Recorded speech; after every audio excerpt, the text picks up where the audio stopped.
At 1300 hours on February 17th, 1944, radar operators aboard USS Iowa tracked multiple contacts northwest of Truk Atoll, range 35,000 yards, bearing 310 degrees. The contacts were moving fast, trying to escape through the Northern Passage. Admiral Raymond Spruance stood on Iowa's bridge with Captain John McCrea. For 2 days, carrier aircraft had been pounding Truk, the Gibraltar of the Pacific. Thousands of tons of Japanese shipping lay burning in the lagoon. But some ships had escaped before the airstrikes began. Before we jump back in, tell us where you're tuning in from. And if this story touches you, make sure you're subscribed, because tomorrow I've saved something extra special for you. Spruance wanted them. He had brought the most powerful battleships in the United States Navy to catch them. USS Iowa, USS New Jersey, two sisters, both armed with 9 16-inch guns that could throw 2,700-pound shells 23 miles, both equipped with radar fire control systems that allowed them to track and engage targets far beyond visual range. The Japanese ships fleeing north had no idea American battleships were waiting for them.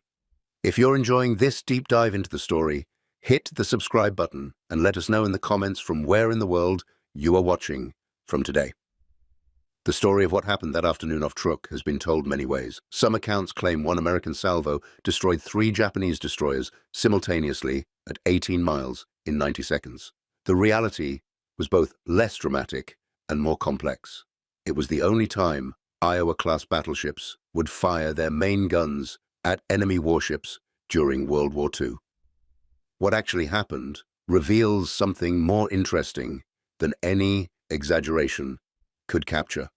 It reveals how America's newest battleships fought, how radar changed naval warfare, how the longest-range naval gunnery duel in history unfolded, and why even the most advanced fire control systems in the world struggled with a fundamental problem: hitting moving targets at extreme range. The engagement lasted several hours. Multiple ships were involved. The outcomes varied. Understanding what really happened requires understanding the technology, the tactics, and the men who fought that day. It requires separating fact from legend. Truk Atoll in February 1944 was the most important Japanese naval base in the Pacific outside the home islands. The combined fleet had operated from Truk since 1942. The anchorage inside the lagoon could hold hundreds of ships protected by coral reefs and coastal guns. 5 airfields surrounded the lagoon. Repair facilities could handle everything from destroyers to battleships. Fuel storage held tens of thousands of tons of oil. Supply warehouses contained ammunition, food, spare parts, everything needed to support fleet operations across thousands of miles of ocean. For 2 years, Truk had been considered impregnable.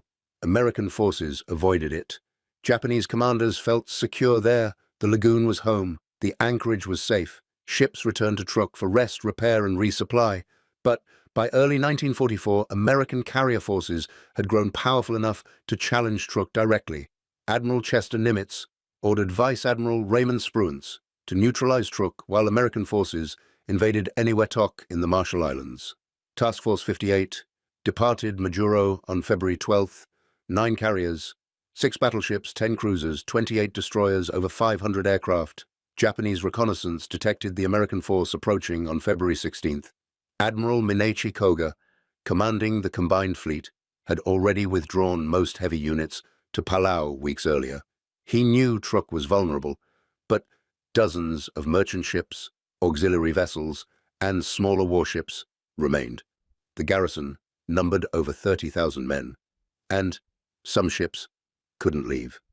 Training cruiser Katori was escorting a small convoy toward Japan. Light cruiser Naka was damaged and barely seaworthy. Several destroyers were conducting routine patrols. They would all be caught when the American carriers arrived. At 0450 on February 17th, 70 F-6F Hellcat fighters launched from American carriers 90 miles northeast of Truk. They arrived over the lagoon at 0610. Complete surprise.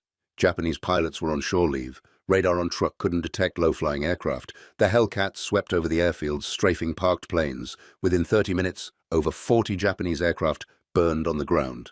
Then the bombers arrived. Douglas Dauntless dive bombers, Grumman Avenger torpedo planes, wave after wave. They attacked ships in the lagoon. Merchant vessels, tankers, auxiliaries, explosions shook the water, fires spread across the anchorage, oil smoke darkened the sky. By midday, the lagoon was a graveyard. 31 merchant ships sunk or burning. Multiple naval vessels hit, the airfields wrecked, fuel storage exploding. Truk was finished as a forward base. But Admiral Spruance wanted more. He wanted to sink every Japanese ship trying to escape. He took personal command of Task Group 50.9, battleships Iowa and New Jersey, heavy cruisers Minneapolis and New Orleans, 4 destroyers, light carrier Cowpens for air cover. The group detached from the main carrier force and sailed west around Truk's outer reef to intercept escapees heading north. The sweep began at 1100 hours.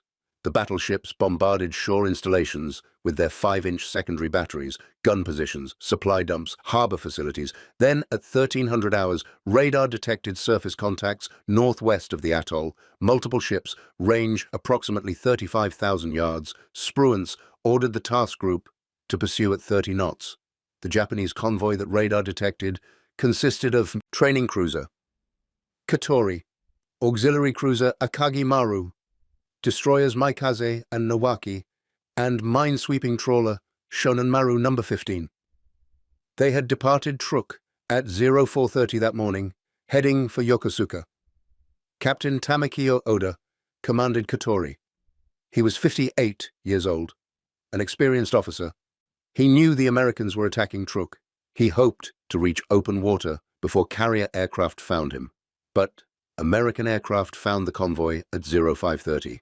F-6F Hellcats and TBF Avengers from carriers Yorktown, Intrepid, Essex, Bunker Hill, and Cowpens attacked. Bombs sank Akagi Maru immediately. A torpedo hit Katori on her port side. Minor damage. The cruiser's speed dropped from 18 knots to 15. Fire broke out amidships. Maikaze took 3 bomb hits. The destroyer went dead in the water. Nowaki attempted to take Maikaze under tow. Admiral Mark Mitscher, commanding the carrier force, ordered his aircraft to break off the attack. Admiral Spruance had specifically requested a surface engagement. He wanted his battleships to engage Japanese ships with gunfire. This would be good for morale, good for training, good for testing radar-directed gunnery against moving targets. Mitscher waved off further airstrikes. Task Group 50.9 would handle the damaged convoy. At 1320 hours, lookouts on Katori spotted smoke on the southern horizon. Multiple ships approaching fast. Captain Oda realized American surface forces were closing. His situation was desperate. Katori was damaged and slow. Maikaze couldn't move. Nowaki was towing Maikaze at bare steerage way. Akagi Maru was gone. Only the small minesweeper Shonan Maru remained undamaged. Oda ordered Nowaki to drop the tow cables and escape at maximum speed, save at least 1 ship. Nowaki's captain, Commander Moriya Setsuji, hesitated. Abandoning Maikaze meant condemning her crew, over 200 men, but Oda's order was clear. Nowaki cut the cables and fled north at 35 knots. The destroyer disappeared into the distance. Captain Oda turned Katori to face the approaching Americans. He would fight, give the damaged Maikaze time to prepare, give his crew a chance to die with honor. At 1332 hours, USS Iowa's Mark 8 fire control radar locked onto Katori, range 24,500 yards, just under 14 miles. The cruiser was moving northwest at 15 knots, trailing smoke. Iowa's fire control team calculated the solution. Target bearing, target range, target course and speed, own ship, course and speed, wind, temperature, shell ballistics. All the variables fed into the Mark 8 Rangekeeper, a mechanical computer weighing tons that sat in the plotting room below the armored deck. The Rangekeeper computed where to aim the guns, so shells fired now would intersect with Katori's future position 30 seconds from now when the shells arrived. Captain John McCree commanded Iowa. He stood on the bridge watching the radar. Plot. He had Admiral Spruance beside him, the most senior operational commander in the Pacific Fleet, watching over his shoulder. McCree felt the pressure. Iowa had never fired her main guns at an enemy warship. No Iowa-class battleship had. This would be the test. the validation of everything these ships were designed to do. At 13:34 hours, McCree gave the order. Commence firing. All 9 16-inch guns elevated to 25 degrees. Turret 1, Turret 2, Turret 3. Each turret housing 3 guns mounted on individual slides, each gun weighing over 267,000 pounds with breech. Each barrel 66.7 feet long from chamber to muzzle. The guns fired high-capacity shells, not armor-piercing. 1,900-pound projectiles designed for shore bombardment work against unarmored targets. Each shell contained 156 pounds of explosive. The propellant charge consisted of 6 silk bags, each containing 110 pounds of smokeless powder, 660 pounds total per gun.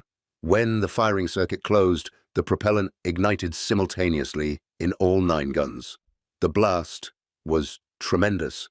Fire erupted from all 3 turrets. The muzzle blast created a pressure wave that could rupture eardrums. Smoke billowed aft across the superstructure. The ship shuddered slightly from the recoil. 9 shells weighing over 8,500 pounds total flew toward Katori at 2,690 feet per second, 1,840 miles per hour. The shells traced ballistic arcs. They peaked at about 15,000 feet altitude, then descended at a steep angle toward the target. Flight time was approximately 20 seconds. On Katori's bridge, Captain Oda saw the muzzle flashes 14 miles away. Seconds later, he heard the shells approaching, a sound like ripping canvas, amplified 1,000 times. Katori's lookouts shouted warnings. Oda ordered hard left rudder. The cruiser turned. Too slow, too late. The first salvo landed in a pattern around Katori.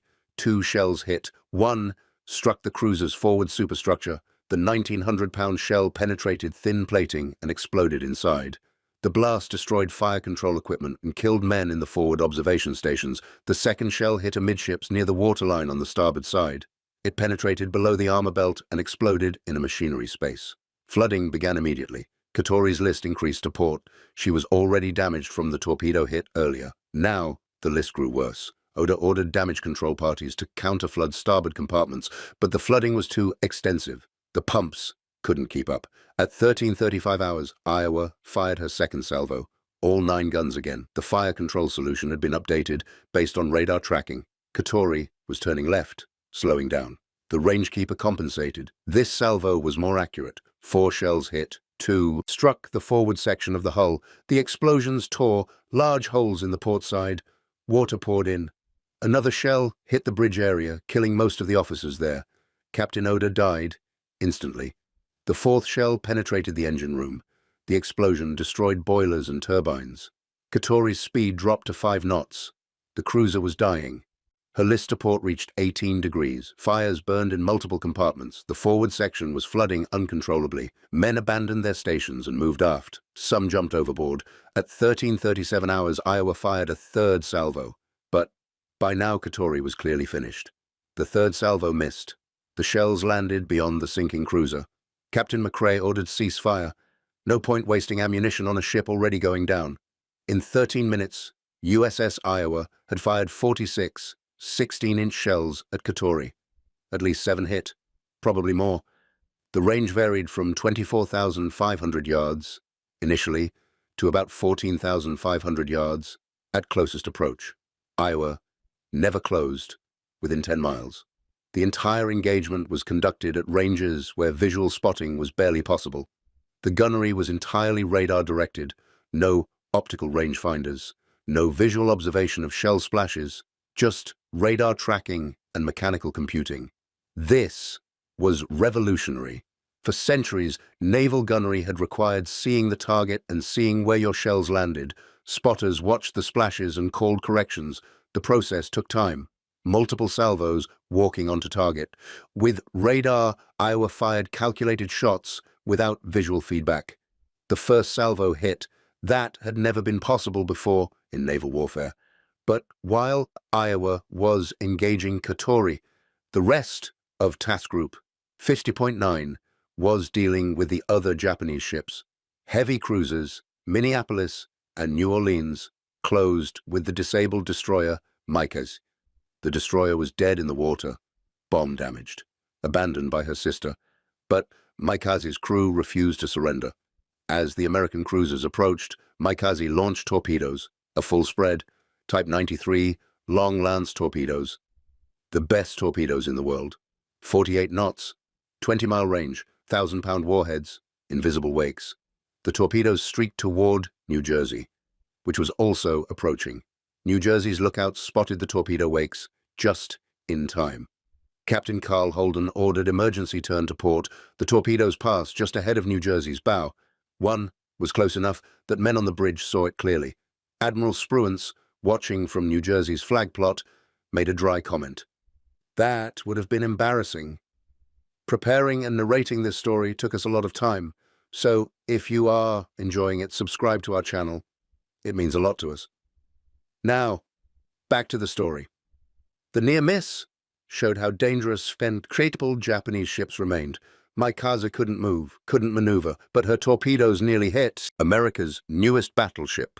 With the task force commander aboard, Minneapolis and New Orleans responded with their 8-inch guns. Both cruisers opened fire at range 14,000 yards. 8-inch shells rained down on Maikaze. The destroyer was already damaged. Now she was smothered. Shells hit the superstructure. Shells penetrated the hull. Fires spread. At 13:43 hours, one shell hit Maikaze's after magazine.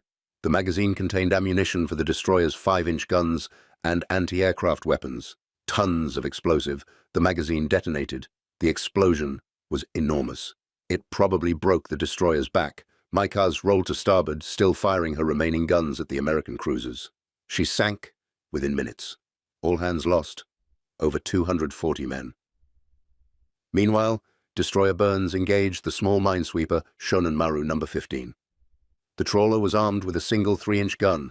Against a modern American destroyer with 5-inch guns, the minesweeper had no chance. But Shonan Maru opened fire anyway. Her 3-inch gun fired several rounds at Burns before Burns's 5-inch battery responded. Burns fired a brief salvo. Shells shredded the trawler. Shonan Maru sank within 5 minutes. 40 men died. 3 Japanese ships gone. Katori, Maikaze, Shonan Maru destroyed by American surface forces in less than 30 minutes. But the story doesn't end there. The Japanese destroyer Nawaki was escaping north at maximum speed, and Iowa and New Jersey wanted her. At 13:45 hours, both American battleships detected Nawaki on radar. Range, 37,500 yards, over 21 miles.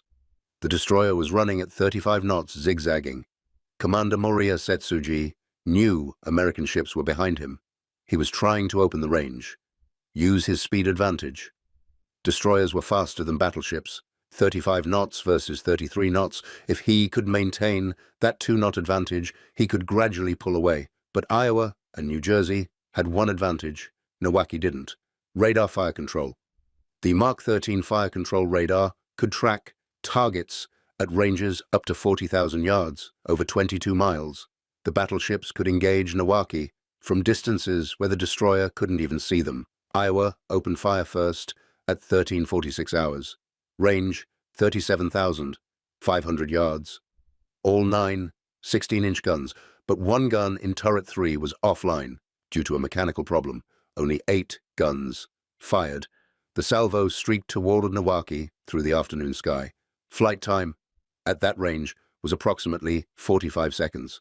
The shells arced to peak altitude around 20,000 feet, then descended.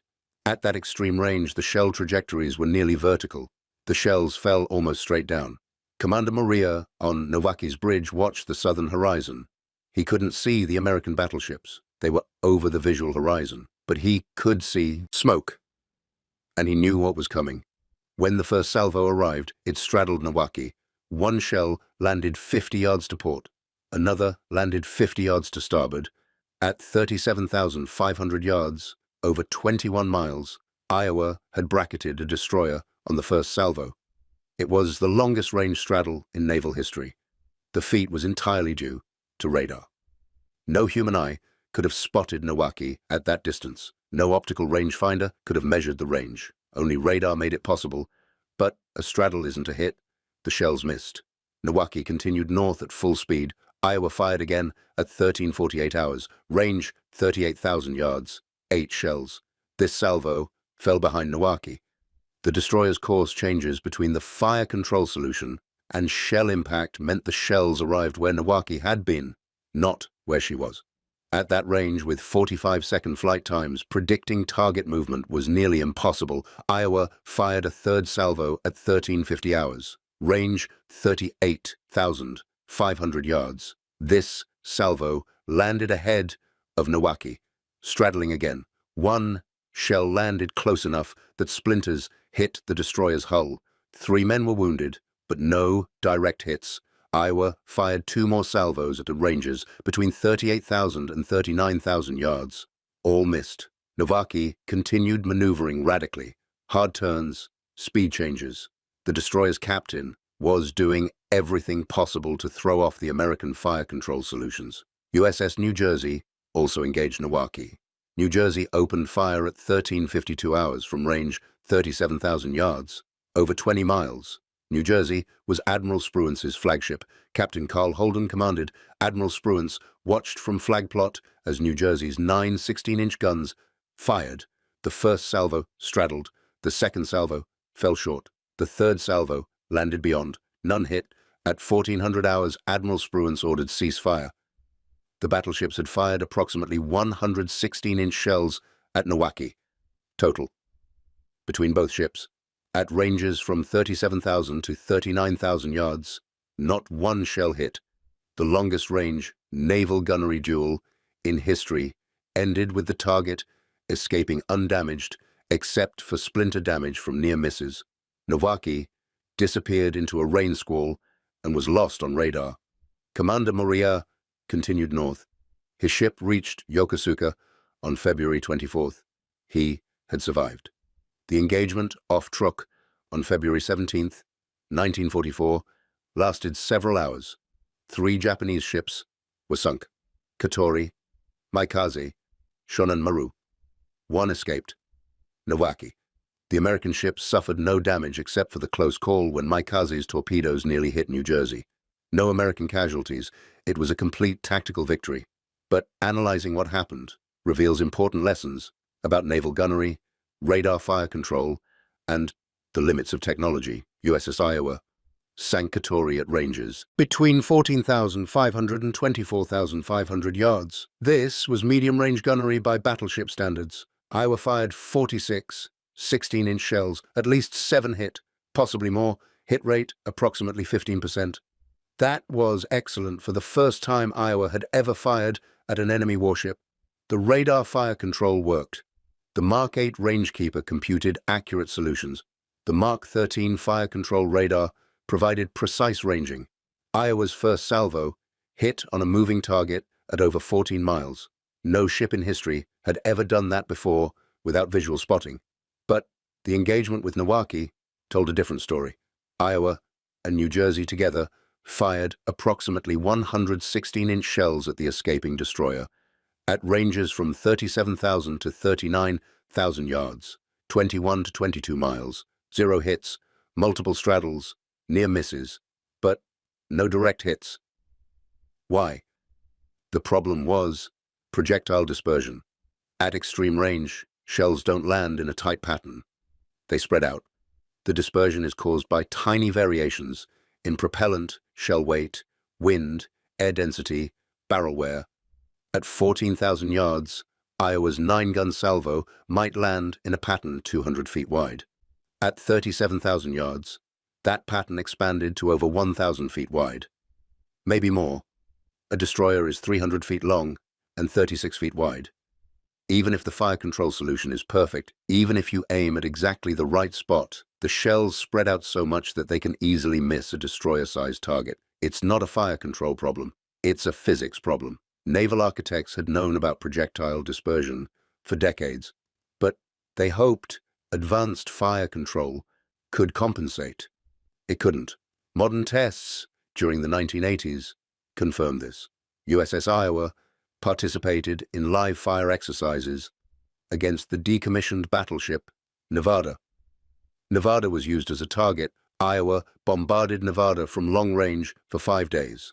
The hit rate was shockingly low. Single-digit percentages. Iowa failed to sink Nevada with gunfire alone. Eventually, an aerial torpedo finished the old battleship. The tests proved that even with 1980s-era radar and fire control computers, battleship guns couldn't reliably hit targets at maximum range. The dispersion problem remained unsolved. Modern guns, with GPS guidance, still have the same issue. Long-range artillery has limited accuracy because projectiles don't fly in perfectly predictable paths. The Iowa-class battleships were designed to outrange enemy battleships. The 16-inch 50-caliber Mark 7 guns could fire 23 miles. Japanese battleship guns had shorter range. The idea was that Iowa could engage enemy battleships from beyond their effective range, fire from safety, hit without being hit. But the engagement with WWII proved that firing from maximum range meant not hitting anything. The accurate effective range of the 16-inch 50-caliber gun was probably around 20,000 yards, 12 miles. Beyond that, hit rates dropped dramatically. At 37,000 yards, the guns were essentially firing blind, even with radar, even with advanced fire control. The shells spread too much to reliably hit destroyer-sized targets. This reality had implications for how battleships would fight. If Iowa encountered an enemy battleship, she would need to close to medium range for effective gunnery, 15,000 to 20,000 yards. That meant both ships would be shooting at each other. The engagement would be mutual, not one-sided. Of course, by February 1944, the chance of Iowa encountering an enemy battleship was remote. Japanese battleships avoided American carrier forces. They stayed in port or operated in areas where American carriers weren't present. The Battle of Leyte Gulf in October 1944 would be the last time American and Japanese battleships came close to fighting. Even then, the decisive actions were carrier airstrikes and destroyer torpedo attacks. The battleships never engaged each other. So, the engagement off Truk remained the only time Iowa-class battleships fired their main guns at enemy warships during World War II. It was anticlimactic in some ways. The target was a damaged light cruiser and some destroyers. Not a major fleet action, not a decisive battle, but it was historically significant because it tested radar-directed gunnery under combat conditions. The results were mixed. At medium range, against large targets, radar fire control worked excellently. First salvo hits, high accuracy, devastating effect. At extreme range, against small targets, radar fire control couldn't overcome projectile dispersion. Multiple salvos, straddles, but no hits.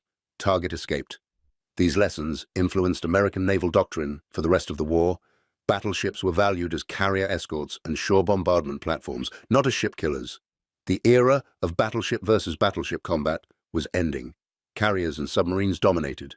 But for one afternoon, off Truk, USS Iowa and USS New Jersey demonstrated what American battleships could do. Fast, powerful, equipped with radar that let them engage targets beyond visual range, capable of devastating accuracy at medium distances, limited by physics at extreme range. It was a new kind of naval warfare, electronic, calculated, precise within limits. The wreckage of Katori lay 40 miles northwest of Truk, in water over 2,000 feet deep. Captain Tamakio Oda's body went down with his ship. Large groups of survivors were seen in the water where Katori sank, but the American ships did not stop to rescue them. Task Group 50.9 had other priorities. More Japanese ships might be escaping. More contacts to investigate. Stopping to pick up survivors would expose the American ships to potential submarine attack. Japanese naval tradition required captains to go down with their ships. Oda had followed that tradition. The Imperial Japanese Navy later promoted him to Rear Admiral. Posthumously, it was recognition of his courage. He had turned Katori towards superior American forces, knowing his ship was doomed. He had fought to give his convoy time to escape. One destroyer had survived because of his sacrifice. That was worth something in the calculus of naval warfare. Destroyer Maikaze's entire crew perished. 240 men, no survivors. The explosion, when her magazine detonated, was so catastrophic that the ship simply disintegrated. Heavy cruisers, Minneapolis and New Orleans, had accomplished their mission: sink the crippled destroyer. They succeeded, but the cost in Japanese lives was total. The small minesweeper, Shonan Maru No. 15, also went down with all hands. 40 men. Her captain had chosen to fight rather than surrender. His 3-inch gun against American 5-inch batteries. Hopeless. But he fought anyway. Only Nowaki survived. Commander Moriya Setsuji brought his destroyer home.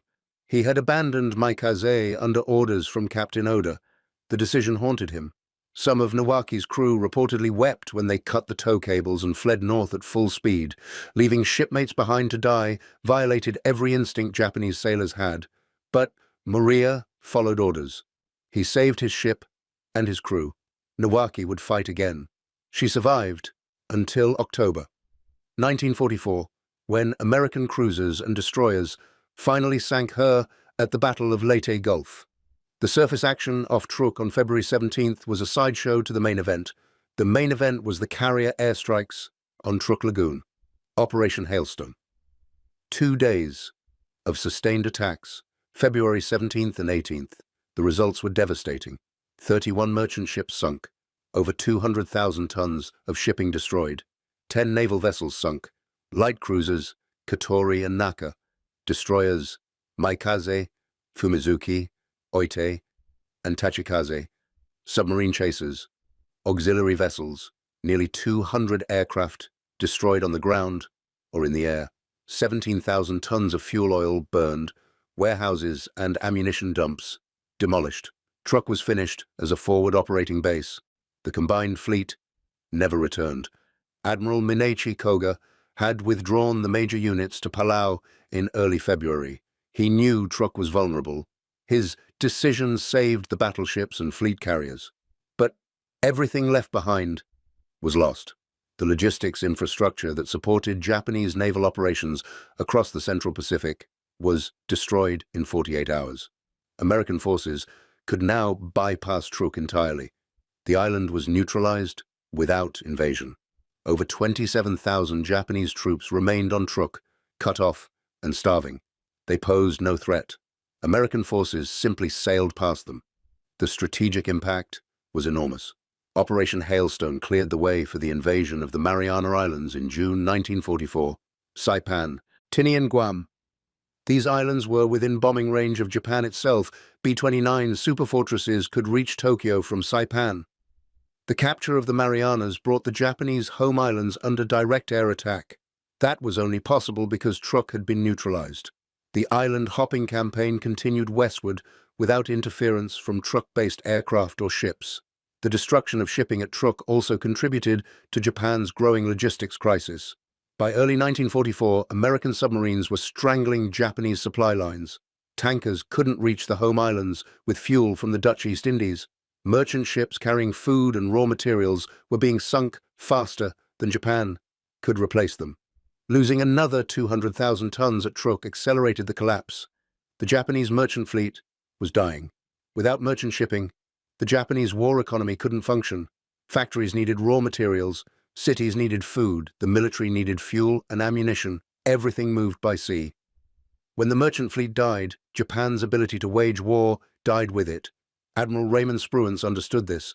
His decision to personally lead Task Group 50.9 in the surface, the sweep around Truk, wasn't just about sinking a few more ships.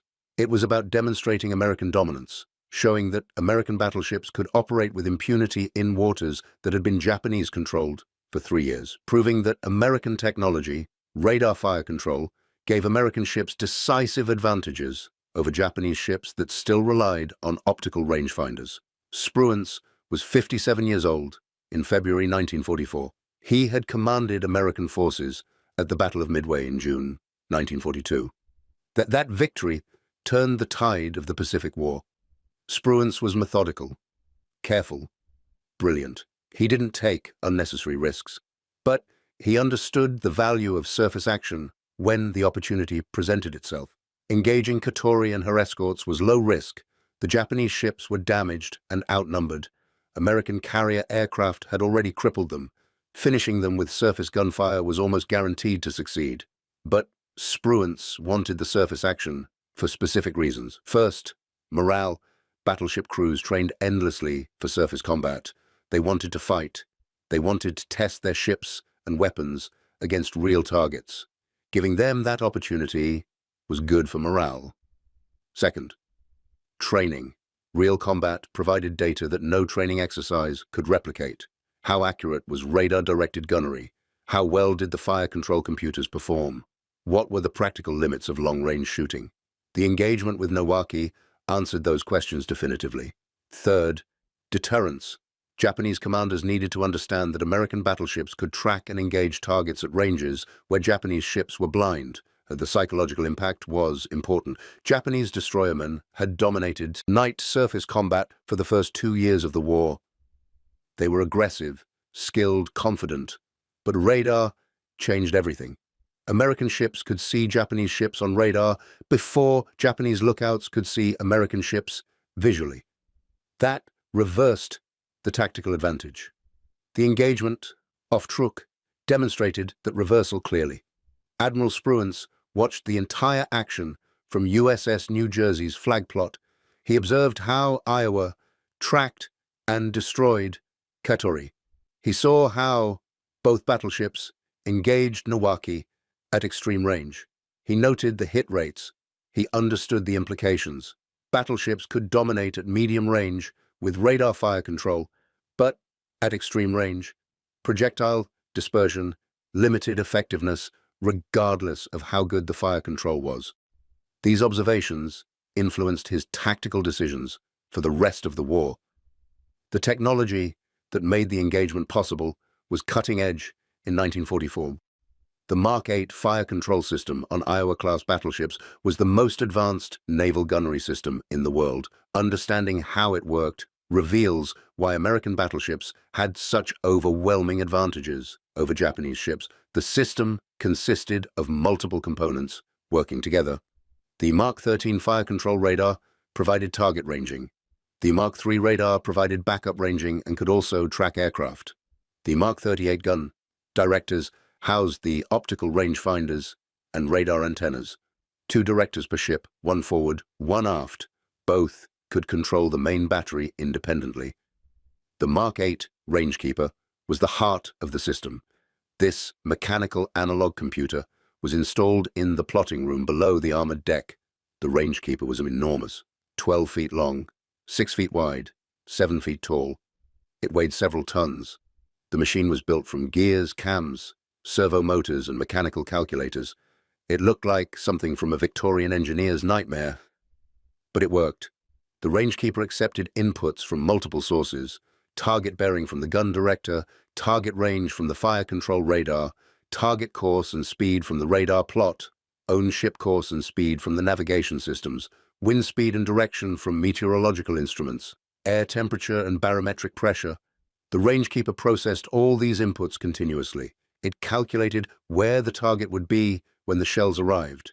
It computed the gun elevation and bearing needed to hit that future position. It adjusted for shell ballistics, how the shells would fly through the air at different ranges. It compensated for own ship motion as Iowa rolled and pitched in the sea. It updated the solution every few seconds as new radar data arrived. The computed solution went electronically to the turrets. Electric motors trained the guns in bearing and elevated the barrels. The guns tracked the target automatically. When the solution was correct, the guns were ready to fire. The crew's role was to input data and monitor the system. 3 operators worked the Rangekeeper. 1 input target motion, another input own ship motion. The third monitored the outputs and made manual corrections if needed. The gun director crew tracked the target with optical telescopes and verified that the radar was locked on correctly. The radar operators watched their scopes and called out range and bearing. The gunnery officer in the fire control station coordinated everything. When ready, he authorized firing.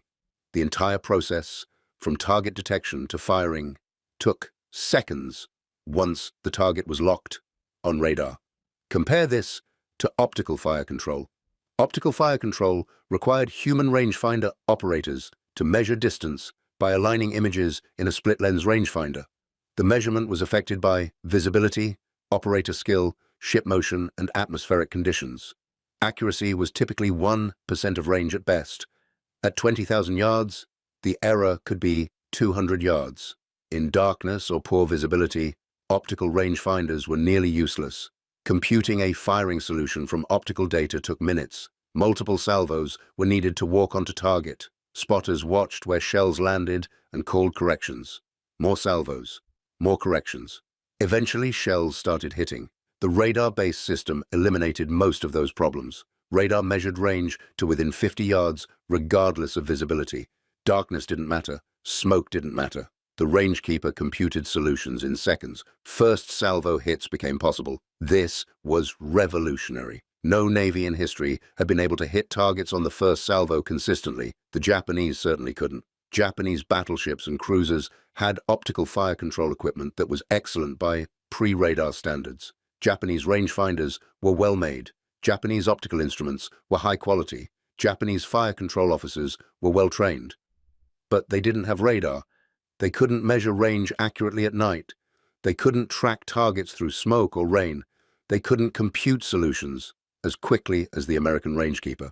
In a hypothetical engagement between an Iowa-class battleship and a Japanese battleship at night or in poor visibility, the American ship would score hits while the Japanese ship was still trying to find the target. The Japanese ship would be crippled or sunk before her guns could shoot effectively. This wasn't theory.